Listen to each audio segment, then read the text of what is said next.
Today's readings from Isaiah and from Matthew rely on a metaphor that would speak to Middle Eastern biblical times. For them, a vineyard represented an investment of time and care for its growth and a need to protect it from marauders as well as wild animals. The image of a fruitful vineyard, well protected by a high wall, with its own winepress, offered an ideal image of paradise. It was natural for Isaiah to use this image when challenging the failures of Israel to live justly. Jesus, too, uses this image to condemn those who not only are fruitless, but who dismiss the prophets and fail to recognize the Messiah. If you can recall last Sunday's gospel reading and the contrasting attitudes of the two sons who were sent out to work, one saying he would and did not, and the other saying he wouldn't and he did, it is a parable of integrity, of one's word matching one's deeds. Next Sunday, we will read of the wedding feast and of those who refused to attend. In short, we are at that point in the lectionary, the church's readings, where the readings place before us the moral question of integrity. Our human response to the divine call. Am I becoming the person I am called to be? Now, to explain my gospel question at the beginning, there may be a generational issue here. I am now of that age where I am able to go to the movies at a discounted price. And I could tell at this one movie I went to, I was the only old person in there. But there is a movie out now called The Maze Runner, based on the first of James Dashner's sci-fi trilogy. It is a dystopia, not a utopia, that tells the story of these young men who one by one have found themselves in a strange, lush glade surrounded by tall cliffs. Each boy arrives not knowing his name, his past, or where he is, or why he is there. Over time, they have established a way to live in relative peace together, with a social structure that assigns each one his place in the system. However, one day, a boy arrives who asks questions and begins to want answers. Answers more than just the status quo. Now, if you're still with me, it gets even more complicated. The cliffs are in fact part of a maze surrounding the glade, which opens each morning and closes each night. Some of the boys have the task of running the maze, trying to figure a way out, but it is constantly changing, with monstrous creatures which kill the boys who fail to make it out at night. So, how does this fit into my homily, you wonder? I think it provides a modern-day parable for us, especially for any of you who are confronting the maze of college life, the maze of the adult world, and your own issues of personal integrity and moral honesty. There is a danger to think that your safe little world, the glade, is a world over which you have control, over which you believe you can control. There remains the constant fear of what is out there. It is much easier to live in a make-believe world, ignoring and excluding what we don't understand, what we don't like. Our world becomes the make-believe world of social media. Our shallow communities of superficial likes and unlikes are focusing on the cosmetics of life and not on its underlying substance. None of these boys arrive in the glade knowing even his own name. That slowly returns, but they never seem to know who they are. Later we come to learn that the world has been scorched by solar flares and plagued by a virus that destroys one's capacity to think. Now I remind you, this is sci-fi, but there's some merit to the story.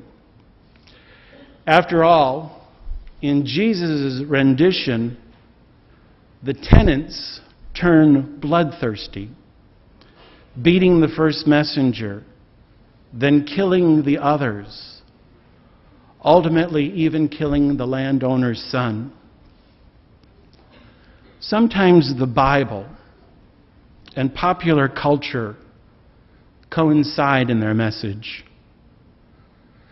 The danger in every age is the failure to know the self God calls us to be.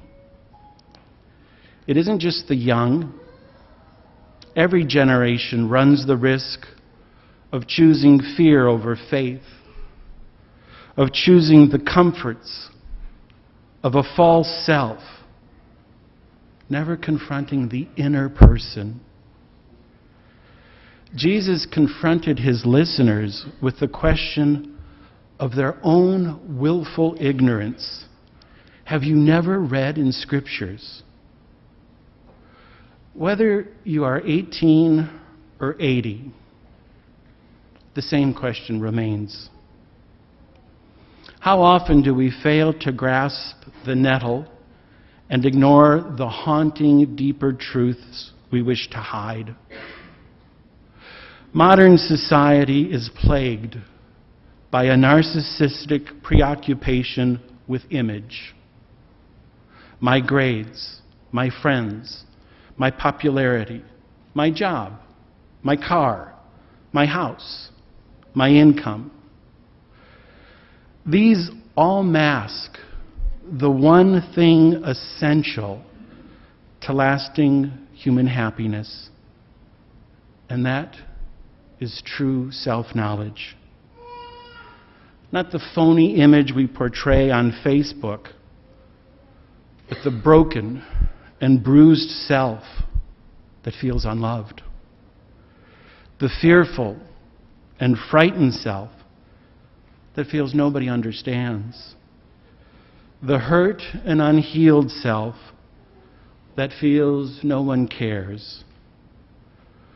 Regardless of whether we face the maze of college life or the maze of our twilight years, the most important task is to discover the true self.